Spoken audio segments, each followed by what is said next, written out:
ఎన్టీఆర్ జిల్లా నందిగామ శ్రీ సీతారామాంజనేయ స్వామి వారి దేవాలయంలో శ్రీరామ కళ్యాణ మహోత్సవం అంగరంగ వైభవంగా నిర్వహించారు. రాములోని కళ్యాణం వీక్షించేందుకు భక్తులు పోటెత్తారు. సుమారు 300 సంవత్సరాల క్రితం అయ్యంగార్ల చేత ప్రతిష్ఠ గావించిన సీతారామాంజనేయ స్వామి దేవస్థానం ఎంతో మహిమాన్వితమైనది. భద్రాచలం, ఒంటిమిట్ట తరువాత ఈ దేవస్థానానికి అంత ప్రాముఖ్యత ఉంది.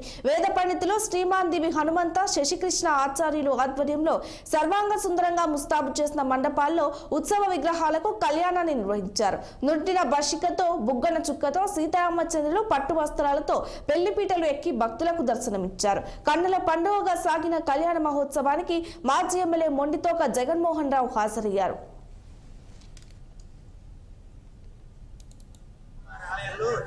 సంవత్సరం శ్రీరామనవమి సందర్భంగా స్వామివారికి రంగరంగ వైభవంగా అయ్యప్ప సేవా సమితి వెంకన్న గురుస్వామి శిష్య బృందంచే స్వామివారి ఆలయం యొక్క అలంకరణ మరియు ముత్యాల తలంబ్రాలు, పట్టు వస్త్రాల సమర్పణ జరుగుతూ ఉంటుంది.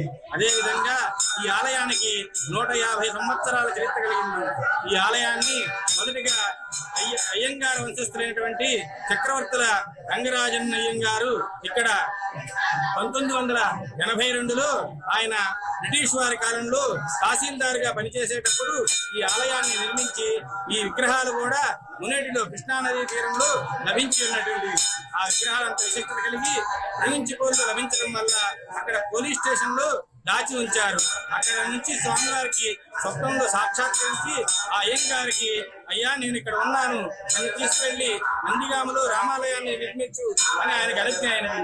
ఆ స్వామివారి అనుజ్ఞ మేరకు ఆయన ఇక్కడికి ఆ విగ్రహాలను తీసుకువచ్చి చక్కగా భద్రాచలంతో సమానంగా ఇక్కడ కూడా అదే విధంగా అమ్మవారు కొడ మీద కూర్చుని ఉంటుంది. ఆ విధంగా ఇక్కడ ప్రతిష్ఠ చేసి స్వామివారికి వైఖాన సాగమానుసారంగా నిత్య కైంకర్యాలు నిర్మించడానికి మేము ఏర్పాటు చేసి ఉన్నారు.